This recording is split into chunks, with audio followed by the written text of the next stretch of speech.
Love is complicated. Wrong. The biggest seducers of all time transformed love into a precise step-by-step game because they knew what modern science was yet to reveal. Love is actually made up of 3 different parts. Number 1, passion. Here you have to spark interest and curiosity rather than build a deep emotional connection. In 1754, a man named Taliand was born in a noble family that hated him for his foot disorder. So when he was only 13, they forced him to become a cleric, hoping that this would end his sexual life and prevent him from reproducing. Big mistake. On his own, he learned that the power of communication didn't lie in what he said, but rather in what he chose not to say. Instead of a simple, "I missed you lately," he would often say, "The last few days have been oddly quiet." The mystery in his speech drove women crazy and turned him into the most notorious seducer of the Napoleonic era. Now here's a precise method that you can use to keep your speech mysterious. State the effect, not the feeling. Instead of this, say something like this.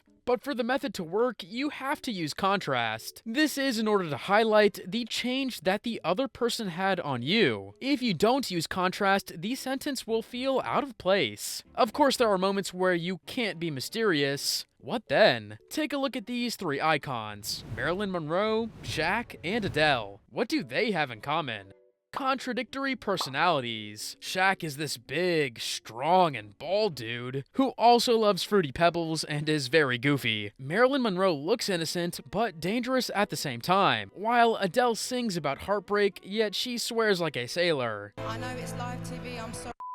Apparently, our brain tends to pay more attention to people who have these kinds of contradictory personalities. But let me tell you something, you don't actually need to change your personality in order to obtain this effect. These are the 12 Jungian archetypes. According to Carl Jung, everyone tends to have one main archetype that dominates our personality. So here's what you have to do. Find your archetypes and then from time to time, do something that is contradictory to your personality. Of course, in order to build passion, you also need to get physically closer to her. The easiest way to do that is by whispering something in her ear. It's simple, less riskier than a touch, and some studies proved that it helps you improve. Number 2, intimacy. Here you need to drop the mysterious Sigma Wolf Act and get to know her better. Now in 2017, ART revealed one of the biggest mistakes when it comes to building intimacy, and it's all related to our conversational level. How? You see, there are 3 types of conversations. A, informational. Here you just talk about objective facts. B, personal. The key difference in this level is that you now add feelings. Now most people stop here. Unfortunately for them, true intimacy starts only at the next level. C, relational. Besides all of these, here you also share with the other person how you feel during the conversation. But there's another mistake that appears when we try to build intimacy. In 2008, this guy discovered that expressing negative emotions creates more intimacy than positive ones. How can you use this? Share a personal struggle, fear, or frustration, and then take a vocal pause. Why? Psychologist John Gottman, one of the biggest relationship gurus, discovered that pausing after a vulnerable statement can actually increase intimacy. This invites the other person to fill that silence with their own feelings. However, more than 50% of our communication is nonverbal, so you also need to adopt the right body language. Fortunately for you and me,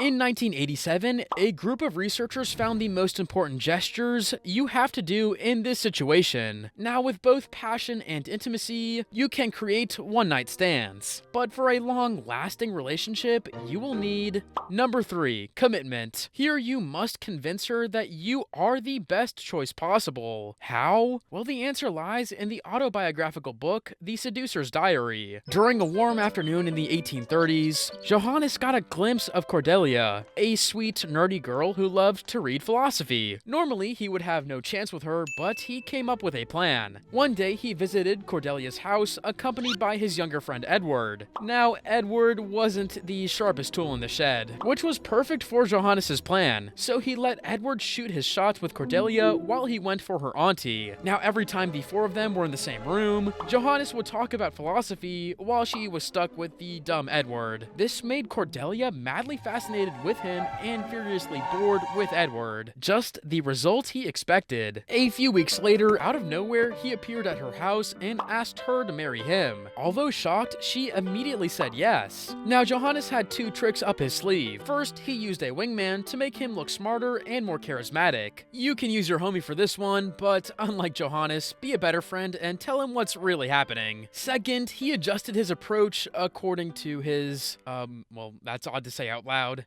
victim. But this is the exact term Robert Greene used in his book, The Art of Seduction. Here's the deal. As humans, we all lack something in our lives. Based on these voids, Greene identified 18 universal victims. But since some of them are only useful for women seducers, and my audience is over 90% male, here's a list with the most important ones. We already talked about the disappointed dreamer, whose standards are taken from books and movies. The exotic fetishist, they like new experiences, so for this type, you need to be exotic yourself by the way you dress, smell, and behave. The beauty, people who are only appreciated for their physical appearance. For this one, you have to find and compliment their other qualities. The pampered royal, they were spoiled their entire childhood and are now seeking novelty. So you either change your personality from time to time, or you give them new experiences. The professor, people who are always in their head, overanalyzing stuff. This type is very attracted to people who give them a peace of mind. The novice, people who don't have a lot of romantic experience, apparently are drawn to partners who give them a feeling of excitement and danger. The idol worshiper, people that are very virtuous, they fall in love with people who show the same virtues they have. But here's the deal. Besides these ones, there are more types of victims. Robert Greene recommends staying away from these since they are toxic. But for this strategy to work, she has to physically like you, so here's how to fix your face.